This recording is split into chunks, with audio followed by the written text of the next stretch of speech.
días, soy Adriana Carmona de la Sociedad Hispana de Lerdanlos. Hoy tendremos una entrevista con el doctor Robinson Suárez, abogado especialista en Derecho Administrativo Laboral de Bogotá, Colombia.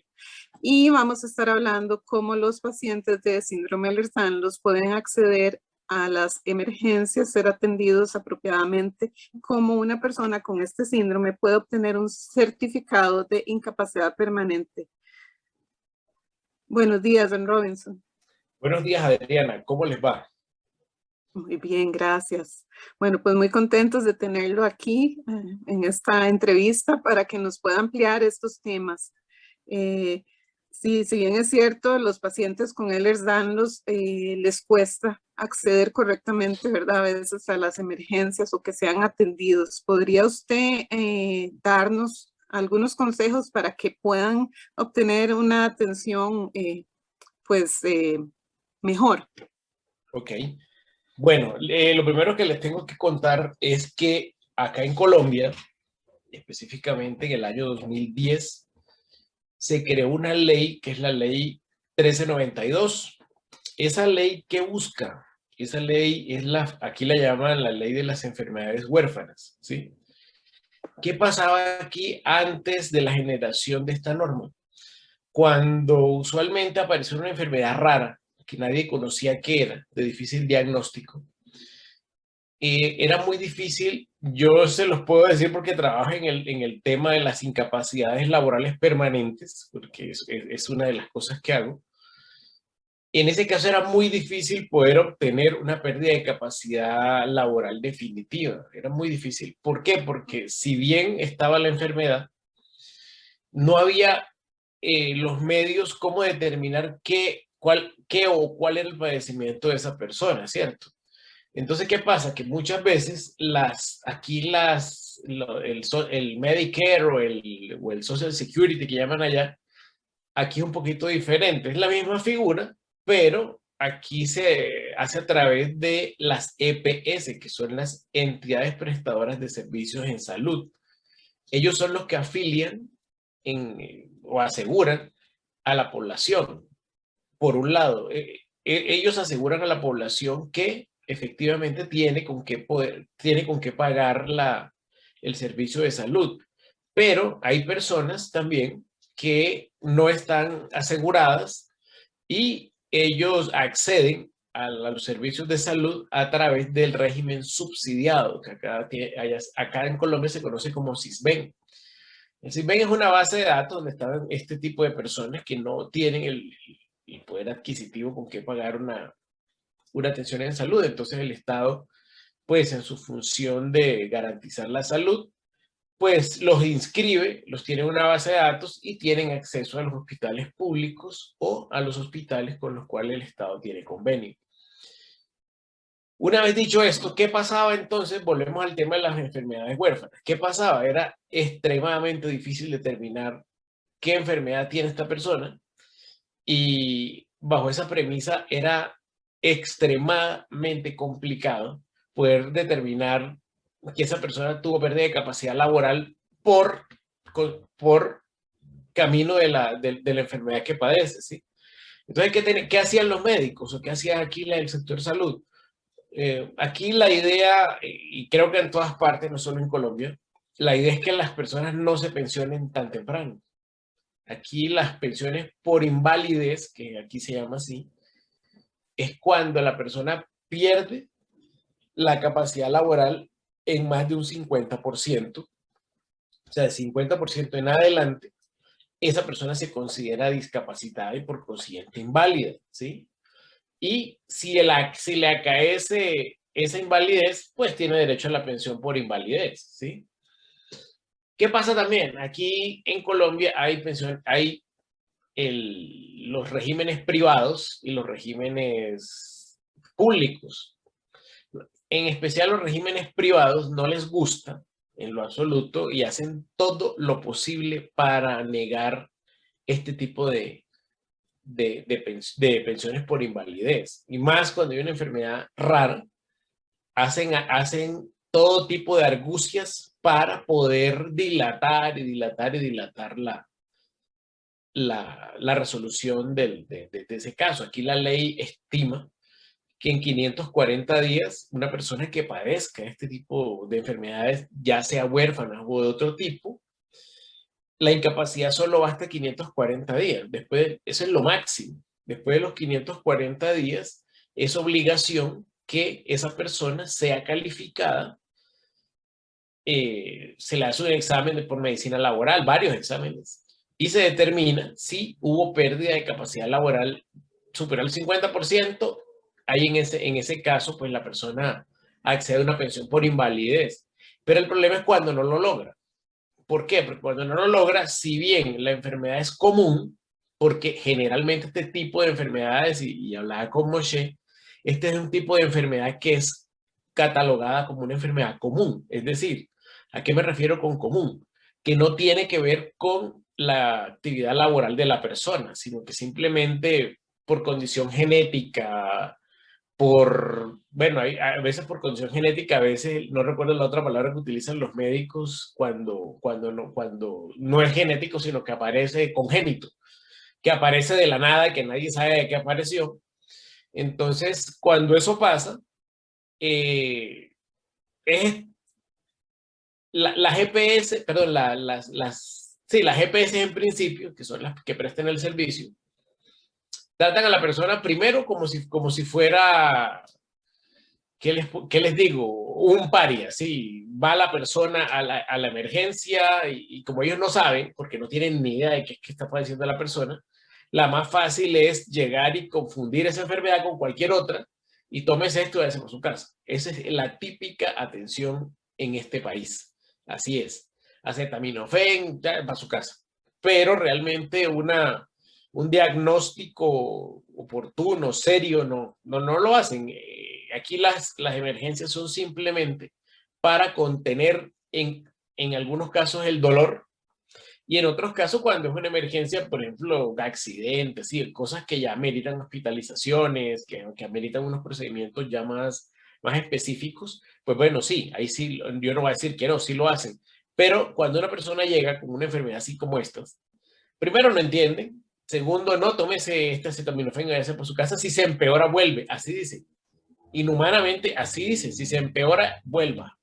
De ahí miramos a ver qué hacemos. Entonces, es triste ver ese panorama, pese a que aquí tenemos una ley que entró en vigencia en el año 2010, que cubre esas enfermedades.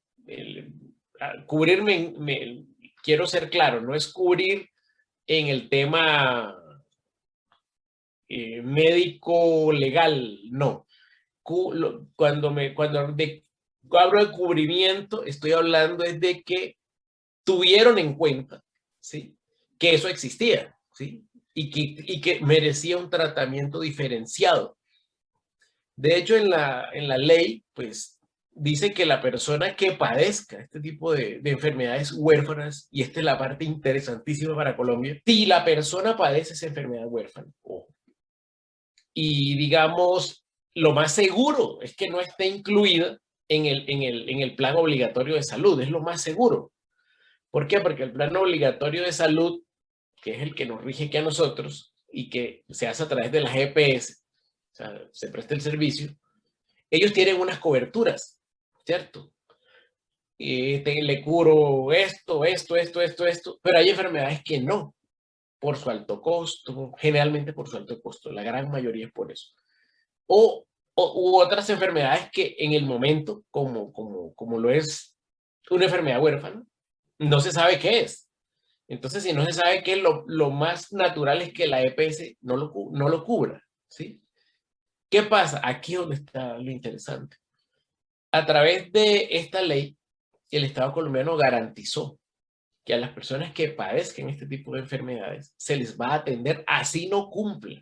Perdón, así no esté enmarcado en la EPS, o sea, que no esté amparada para su tratamiento.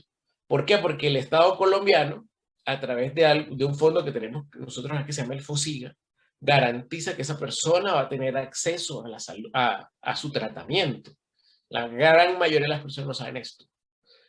¿Qué pasa con también los que no están asegurados, los que no tienen EPS y padecen una enfermedad esta? También, precisamente el CISBEN, que como le decía anteriormente, es el sistema de salud público para personas que se encuentran en una situación desfavorable, es decir, que no tienen con qué aportar.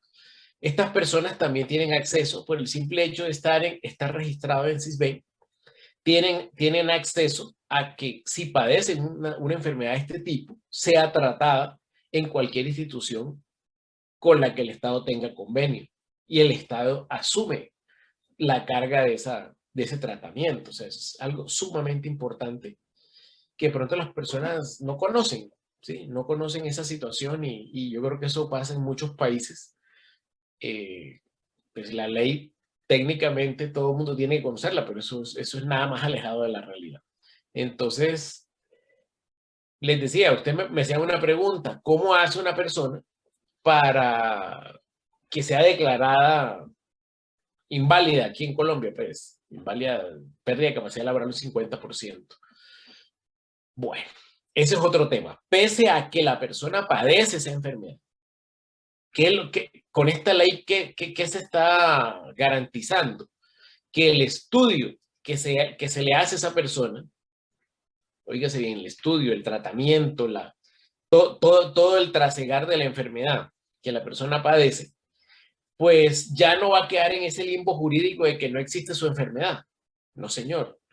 Ya con eso que le está pasando a la persona, y al recibir el tratamiento adecuado, entre comillas, no me consta, pero digamos que al menos la norma lo cita. Si esa persona está siendo atendida por esa enfermedad y digamos que hay unas constantes incapacidades en esa persona, por medio de esta norma, garantiza que la persona que padece esa enfermedad pueda ser evaluada por las instituciones encargadas de la seguridad social en Colombia. ¿Cuál es el procedimiento? El de todo el mundo. Aquí lo único que trae es que ya se incluye. Anteriormente lo excluían porque no sabían qué era, no tenemos idea de qué es lo que usted padece, eso es sumamente raro, eso nada más le dio a usted. Entonces, ese tratamiento discriminatorio con esta norma ya queda, por decirlo de alguna manera, suspendido hasta que la persona pueda probar ante las entidades prestadoras de salud y las entidades encargadas de la seguridad social, llámese fondo privado o fondo público de pensiones, pueda acceder a que efectivamente se estudie su caso. ¿Por qué? Porque puede haber personas que con este padecimiento efectivamente pierdan el 50% de la capacidad laboral divinamente, divinamente. Pero ¿qué pasa? Que los dictámenes de los tribunales médicos, ellos tienen que decir qué es lo que la persona tiene y por qué tiene esa pérdida de capacidad laboral superior al 50%. Tienen que explicarla científicamente por qué. Hoy día es posible que ellos, a través de esta norma que salió, la 1392 del 2010, si ellos definitivamente no tienen la preparación médica, por decirlo de alguna manera, para determinar que es X o Y enfermedad rara, por decirlo de alguna manera, que te le llaman enfermedades raras, zonas huérfanas, con este concepto que la ley brinda, le da la oportunidad a esas personas, a ese tribunal médico, a esos médicos, esa junta médica, de que puedan, por decirlo de alguna manera, agarrarse de esa norma y decir, mire, realmente no sabemos qué tiene esta persona, porque no sabemos, una enfermedad que está en proceso de investigación, no se conocen mayores casos en el mundo, no está lo suficientemente ilustrada. En fin, ellos podrán, si observan que efectivamente hay una pérdida de capacidad laboral superior al 50%, podrán hacer uso de esta norma y con esa norma, eventualmente, si fuera el caso, la persona podría llegar a obtener su pérdida de capacidad, o sea, certificar su pérdida de capacidad laboral inferior o superior al 50%, ¿sí? hay una diferencia. La diferencia es que si la pérdida de capacidad laboral es inferior al 50% de la persona, no se pensiona, ¿sí? No accede a la invalidez como tal. O sea, no ocurre ese riesgo asegurado. Si es de menos, ojo, si es de menos, también es interesante. ¿Por qué? Porque simplemente este tipo de enfermedades suelen ser degenerativas, o sea, algunas lo son. ¿Qué puede pasar? Ya algunos clientes míos la sucedió, no con estas enfermedades, pero con otras que son degenerativas. ¿Y qué sucede? Que en el momento en que se le practica el examen de la Junta Médica y el Tribunal Médico, por decir algo, esa persona obtuvo el 30%, ¿cierto? Digamos que, listo, ya se certificó el 30%.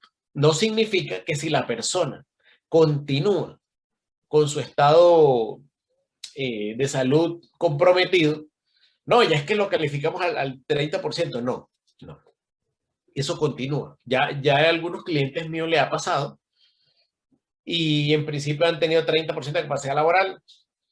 Más adelante, pongamos un tiempo por decir al año, un año y medio, la persona siguió con la enfermedad. Otra vez se hizo necesario que fuera junta médica. En ese caso, como ya tiene el 30%, los médicos laborales evalúan y es muy posible a veces que la persona llegue a lo que le falta, ¿sí? ¿Para qué? Para que pueda acceder a su pensión por invalidez. Esto mismo sucedería con estas personas que tienen este tipo de enfermedades. Por ejemplo, el que llega al 50%, pues buenísimo porque lo pensionan, ok. Pero ¿qué pasa con el que no? Con el que no, pues listo, le certificaron el 20, el 30, lo que le hayan certificado, pero eso no da pie para decir que más adelante no puedan llegar al 50, ¿sí? Esa es la única manera que tienen las personas aquí en Colombia de poder acceder a una pensión por invalidez o por discapacidad superior al 50%. Sí, Robinson, perdón que le interrumpa, eso le iba a preguntar, porque puede ser que en un momento uno no esté tan afectado, pero como es progresivo y después la persona llegue a un punto en que de verdad no puede, ¿verdad?, incorporarse laboralmente o no puede, ¿verdad?, hacer un montón de actividades, ya entonces pueda volver a ser evaluado, entonces, para Claro. ver si... Ah, ok, Sí, perfecto, sí. sí. Al menos la Sí, legislación colombiana contempla esa posibilidad, claro, por supuesto que sí. Importantísimo. ¿Por qué? Porque ¿qué pasa? Que hay personas que se recuperan, ¿cierto? Se recuperaron, listo, cierto. estuvo con pérdida de capacidad laboral 3 años, pero al año 5 se recuperó. Aquí las entidades encargadas de la seguridad social siempre hacen unos exámenes posteriores, cada 3 años los hacen para ver si hubo recuperación de la persona. Y en algunas enfermedades que son degenerativas, pues eso no va a ocurrir. Entonces, más bien, lo que sí va a suceder es que en algún momento va a llegar al 50%. Entonces, en ese orden de ideas, ya tienen la motivación correcta los operadores jurídicos de la seguridad social para poder reconocer un tipo de siniestro que ocurre. Los siniestros de la seguridad social son la muerte, es uno, la vejez es otro, y la invalidez es el tercero. Son los 3 riesgos que se aseguran cuando uno está en un régimen de seguridad social. Entonces, ¿qué pasaba? Que era muy difícil, como les decía anteriormente, cuando estas enfermedades estaban, como todo acto administrativo, o sea, decisión que tome el Estado, ahí tiene que ser motivada, no tenían una motivación fuerte. Hoy día ya la tienen, puesto que por esta norma, pues ya se está amparando a la persona para que pueda el médico tratante, pues si no sabe qué es lo que tiene, pero que la consecuencia es que no puede caminar, no puede mover los brazos, bueno, cualquier cosa que esté ocurriendo, el médico ya tendrá aunque no tenga la información técnica o científica completa, va a tener un elemento que le permita determinar que sí, que efectivamente sí hay pérdida de capacidad laboral, sin ser tan específico en el diagnóstico médico.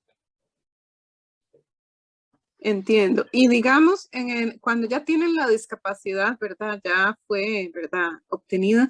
Y en el caso de que vayan a un hospital, ¿verdad? Por una emergencia Sí. y no los quieran atender porque o no saben, hay desconocimiento o cualquier otra situación, ¿qué debe hacer el paciente? O sea, puede Ok. reclamar, puede ir a la Contraloría de Servicios, porque a veces son situaciones de vida o muerte y está la persona muy mal y le dicen, no, no tiene nada, como dijo usted, ¿verdad? Tómese un acetaminofén y vaya para la Sí, casa. sí, sí, sí. Bueno, aclaro, aquí la Contraloría tiene otras funciones, o sea, aquí el encargado de de ese tipo de requerimientos, acá en Colombia tenemos tenemos unas superintendencias, hay una superintendencia de salud que es la que rige aquí a la CPS, ¿sí? Son las empresas que prestan los servicios. Pero ¿qué pasa? Que si nosotros nos vamos a que no, que voy a interponer una queja en la superintendencia, en la superintendencia de salud, para que investigue, eso se demora años. Y la idea no es esa, o sea, la idea es que la persona pueda ser atendida. Aquí en Colombia nosotros tenemos una figura que es una acción constitucional. Los mexicanos la conocen como la acción de amparo. Nosotros acá la conocemos como acción de tutela. ¿Qué persigue esa acción? Esa acción persigue que la persona se le conserve, se le guarde, se le respete un derecho fundamental. Los derechos fundamentales son aquellos que están consagrados en la Constitución política, en este caso de Colombia, en el caso de México, Argentina, como son los derechos, primero ahí están los derechos humanos, o sea, derechos humanos, los de la Revolución Francesa, en casi todos están, pero también hay otros derechos que han ido creciendo, que han ido adhiriéndose. Es increíble que en Colombia la salud no era un derecho fundamental, hasta hace muy poco, no lo era. Aquí estaba el derecho a la vida. De hecho decía, no, pero es que el derecho a la salud se asocia con la vida. Y uno cuando iba a interponer una acción de tutela, le tocaba en esa época, antes de eso, decir que estaba comprometida la vida, pero a veces no estaba comprometida la vida. ¿Cierto? ¿Por qué? Porque a veces no es en apariencia, sobre todo en estas enfermedades extrañas o huérfanas, no se sabe. Entonces, ¿qué pasaba? Que negaban las tutelas porque no estaba en compromiso la vida, ¿cierto? Gracias a Dios, aquí hubo un pronunciamiento de la Corte Constitucional y en algún momento salió una sentencia de constitucionalidad que se entiende anexa a la Constitución política, que que el derecho a la salud era un derecho fundamental, ¿cierto? ¿Qué pasa? Que si una persona con este tipo de enfermedades no recibe la atención porque no la recibe, yo sé que es así, no lo hacen, o si lo hacen, por ejemplo, requieren algún servicio de, no sé, escáner, de, no sé, estoy especulando, un servicio especializado.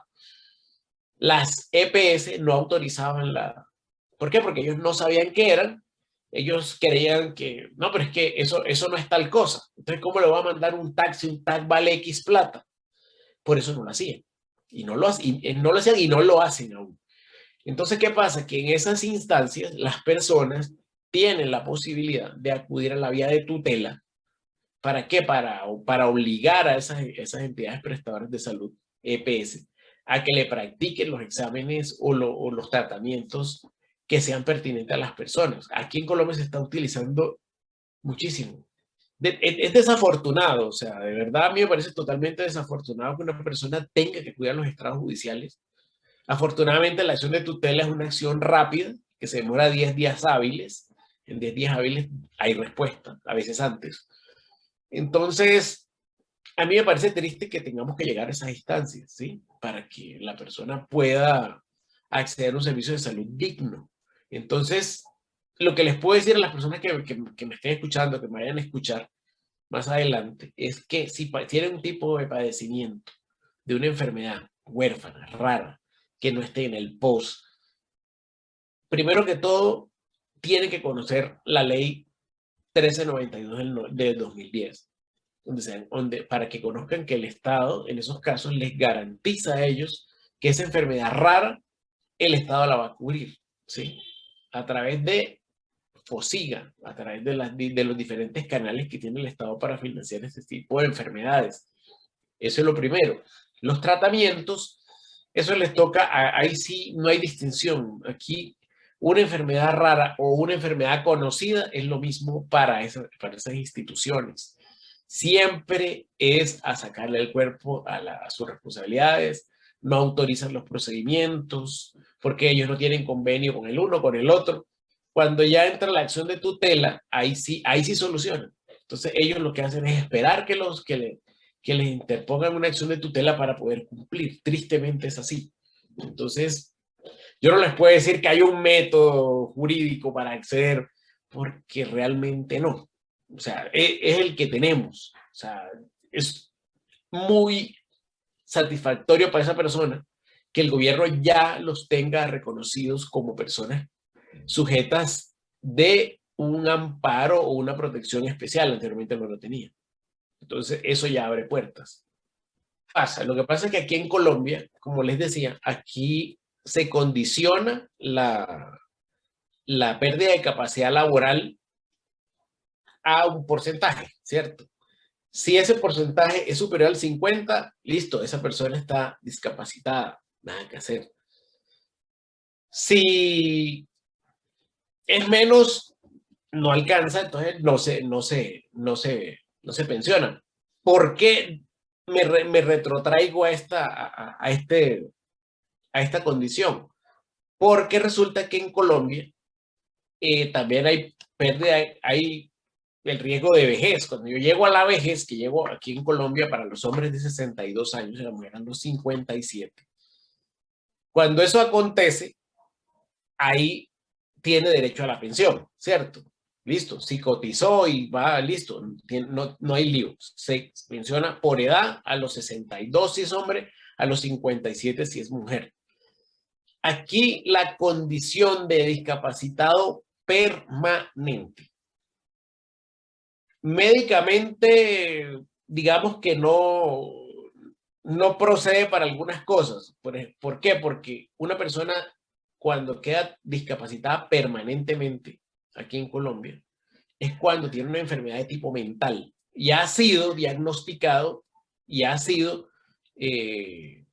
ido a juicio, y en juicio se determinó que efectivamente esa persona ya tiene pérdida de capacidad laboral, tiene discapacidad mental permanente. Ahí sí hablamos de discapacidad mental permanente a través de una sentencia judicial en la cual en la sentencia se advierte que ya no hay ninguna posibilidad de que esa persona pues vuelva a tener el pleno uso de sus facultades mentales.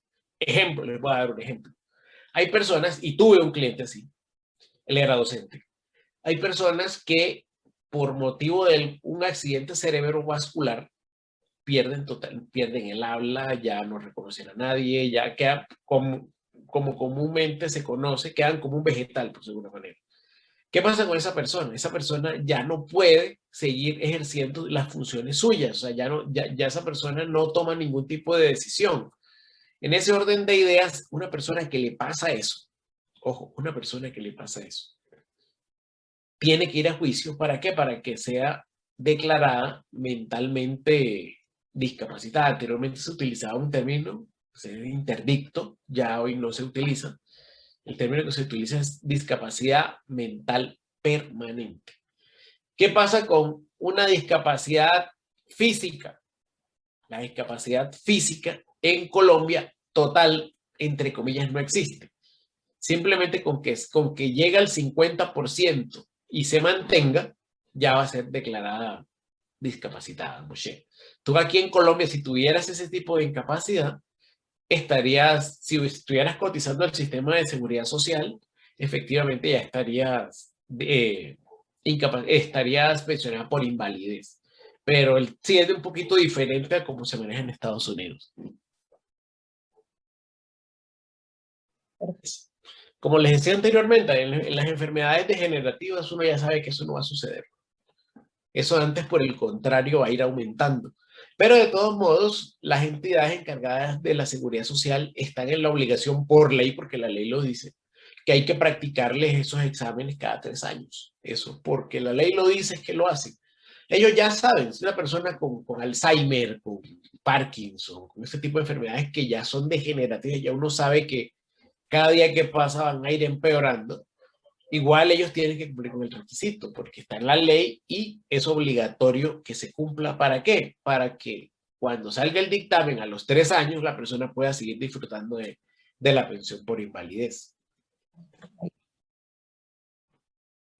Robinson, y entonces, ¿cómo hace la persona, digamos, porque no todos tienen los recursos, ¿verdad?, para poder interponer esta acción de tutela, porque algunos no pueden ir y pagar un abogado, o esta acción de tutela la pueden ellos mismos ir e interponer ellos solos, o pueden, en el caso de que estén muy mal, decirle a un familiar, otra persona, ¿verdad?, que vayan y la interpongan por ellos. Bueno, sí, en principio, les decía que para interponer una acción de tutela no requiere que la presente un abogado, lo tiene que presentar la persona interesada, o en su defecto, aquí en Colombia llamamos, cuando la presenta un tercero, un agente oficioso, así se llama. ¿Qué pasa? Generalmente las personas no saben sus derechos, eso es típico, pero para eso aquí hay unas instituciones que son los consultorios jurídicos de las universidades que tengan facultad de Derecho en Colombia. Ellos asesoran a las personas cuando van a interponer la acción de tutela. Las personas van allá, esos consultorios jurídicos son gratuitos y muchos de ellos, algunos presentan ellos mismos la tutela, toman los datos y presentan la acción de tutela. Hay unos consultorios jurídicos acá muy reconocidos que hacen eso. Por ejemplo, el de la Universidad El Rosario, el de la Universidad el Externado de Colombia, Universidad Católica. También es importante decir que la Procuraduría General de la Nación, que en Colombia tiene funciones de velar por los derechos humanos, entre otras cosas, tiene una oficina encargada de asesorar a las personas. ¿Para qué? Para que puedan interponer su acción de tutela, les brindan ese tipo de asesoría. Igualmente las personerías, que también dependen de la Procuraduría y que velan también por los derechos humanos, ellos también tienen esa competencia. ¿Para qué? Para que personas que se acerquen a las instalaciones de la personería o de la Procuraduría, con el ánimo de que quieren interponer acción de tutela y no saben cómo, pues los asesoran. Entonces, digamos que el acceso no es difícil, ¿sí? Hay que conocer de pronto los medios adecuados, pero no es difícil y es gratuito, ¿sí? La interponer de tutela es gratuito. Eso es lo más importante y que se resuelve en 10 días hábiles. Eso es más importante todavía. ¿Cómo se dice? Fallan a favor, Fallan, ¿verdad? sí, sí, ajá. Sí. Ya son notificados, ¿verdad? Y es notificada también la otra parte, ¿verdad? Que deben sí, claro. de... Sí, Ajá. claro. Bueno, la parte del fallo, cuando sale el fallo ordena a la entidad que está incumpliendo su deber, por decirlo de alguna manera, le ordena que tiene 48 horas para cumplir la orden judicial. ¿Qué pasa si no la cumple?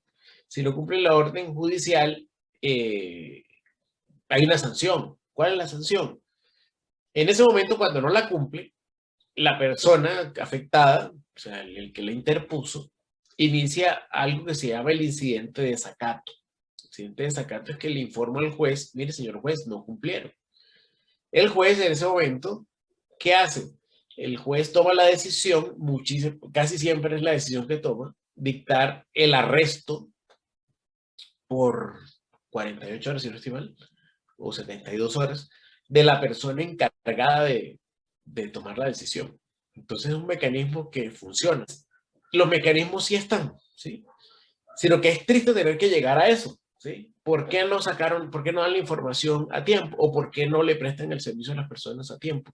Muchas veces ha pasado que la persona se muere y no, y como a los 3 días, ay, sí, venga, que le damos su procedimiento. Ha pasado muchas veces Eso aquí en Colombia. sí, eso te iba a preguntar. Y si, digamos, la persona llega a emergencias y por A o por B, Dios quiera que no, fallece y no la quisieron, porque no la quisieron atender, fue negligencia, ¿verdad? O tal vez Sí. desconocimiento de la persona. que los familiares pueden entablar una demanda y eventualmente comprobar que esta persona, ¿verdad? Sí, sí estaba, bueno, con esta enfermedad rara y, o sea, procede una Bueno, denuncia. les cuento, no es tan fácil, al menos acá en Colombia no es tan fácil, es bastante difícil ese tema en particular. ¿Por qué? Porque nosotros vivimos aquí en un país violento, un país donde los índices de criminalidad son altos. Entonces, ahí uno dice, bueno, pero ¿qué prueba tengo yo para poder decir que sí hubo negligencia médica? Eso es muy difícil, extremadamente difícil. Y no solo acá, yo creería que en todas partes suele serlo. De pronto, en un país donde no hay así índices de violencia, donde la gente acuda al médico con frecuencia en promoción y prevención, no van a tener tanta afluencia en urgencias como nosotros acá, o estos países acá del tercer mundo que lastimosamente es así. Entonces, los temas de responsabilidad médica son bastante difíciles de probar en un país como estos. Comprendo, sí. Bueno, sí es cierto. Aquí en mi país también a veces es complicado. Te agradecemos por tu tiempo, por haber sacado tantas dudas, ¿verdad? Y esto va a servir mucho a todos los pacientes que tienen Ehlers-Danlos en Colombia y, ¿por qué no?, en otros lugares. Y si tuvieras o quisieras dar unas últimas palabras, un último consejo, ¿qué sería lo que, pues, les dirías? Bueno, sí, efectivamente le diré a las personas que en este momento están padeciendo esas enfermedades, que recuerden que ya por ley en Colombia, le repito la ley 1392 de 2000, están amparados. Que esas personas que tengan ese tipo de problemas consulten la norma, porque ahí está gran parte de la solución a los problemas. No estará toda, pero ya hay una parte importante que está ahí y que debe conocerse. Todas las personas que estén padeciendo este tipo de situaciones deben conocerla. Obviamente, ya en casos ya más extremos, ahí sí ya pues los abogados tienen la posibilidad de iniciar las acciones correspondientes con base en esta norma. Y bueno, no hay que cerrar las puertas, hay que siempre estar dispuestos a buscar la información, siempre tener presente que a veces uno solo no puede, a veces es necesario buscar ayuda. Entonces, para eso, en este caso, estamos los abogados para ayudarles a las personas que requieran ese tipo de atención. Perfecto. Muchísimas gracias y esperamos pronto verlos por acá en otras entrevistas que vamos a tener. Bueno, Gracias. muchísimas gracias a ustedes, que estén muy bien.